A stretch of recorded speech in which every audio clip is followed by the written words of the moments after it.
எல்லாம் பாருங்கள், இந்த வாகனம்லாம் எப்படி போகுதுன்னு பாருங்கள். ஜெயலலிதா ஆட்சியிலே நாடு உருப்படலை. மோடி வந்து மொத்தமாக ஊற்றிக்கிச்சு. இப்போ கமலை வர போகிறாரு. கமலை என்னத்தை கொண்டு வர போகிறாருன்னு தெரில, பார்ப்போம். ஒரு டிசிப்ளினே இல்லை. ஹெல்மெட் போடலை பாருங்கள். பாருங்கள், நடு ரோட்டில் நின்று பேசிட்டு பாருங்க, பாட்டி ஒருத்தவங்க நடந்து வராங்க. அப்படியே கச்சா முச்சான்னு வருவாங்க பாருங்க. கொஞ்சம் நேரத்தை பாருங்க,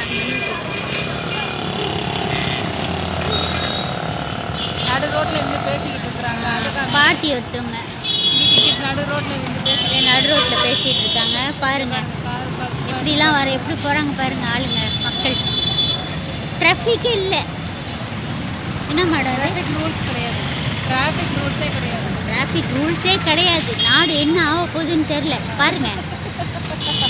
நம்ம இடத்துல வந்து டிராஃபிக் வந்து ப்ராப்ளம் ஆனதான் கொஞ்சம் நேரம் ரொம்ப நடக்கும். அதுவும் எத்தனை செகண்ட் டிராஃபிக் போலீஸ் வந்துடுவாங்க.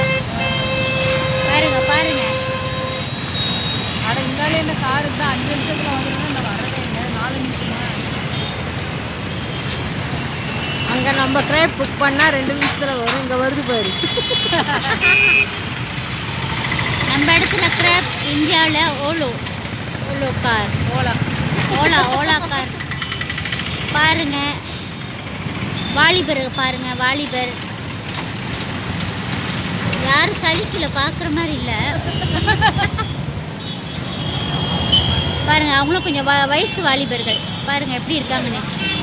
எல்லாம் பங்களாதேஷ், நேபாள் மாதிரி இருக்காங்க. பஸ்ஸை பாருங்க, பஸ் பாருங்க. இவங்க பின்னாடிலாம் கொஞ்சம் வாலிபர் கூட்டம்.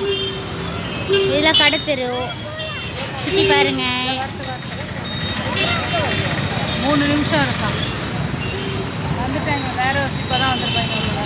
ஓகே, டிராஃபிக் பாருங்கள். டிராஃபிக் எந்த அளவுக்கு ஒரு அது ரொம்ப வேர்ஸ்ட்டாக இருக்குது. நம்ம மலேசியாவில் இப்படி ஒரு காட்சி நீங்கள் பார்க்கவே முடியாது. டிராஃபிக் ரூல்ஸே இல்லை, டிராஃபிக்கும் இல்லை. ஆனால் தான் எல்லாம் கண்ட மாதிரி ஓட்டுறாங்க.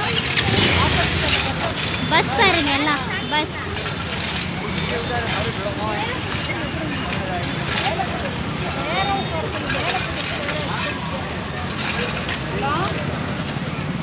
கண்ட இடத்துல அவர் பாட்டுக்கு போயிட்டு சார்ஜ் பண்ணி விட்டுற போகிறாரு.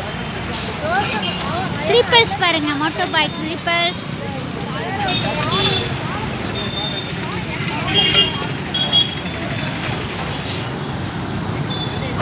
மேக்ஸிமம் மக்கள் வந்து ஹெல்மெட் யூஸ் பண்ணுறதில்ல.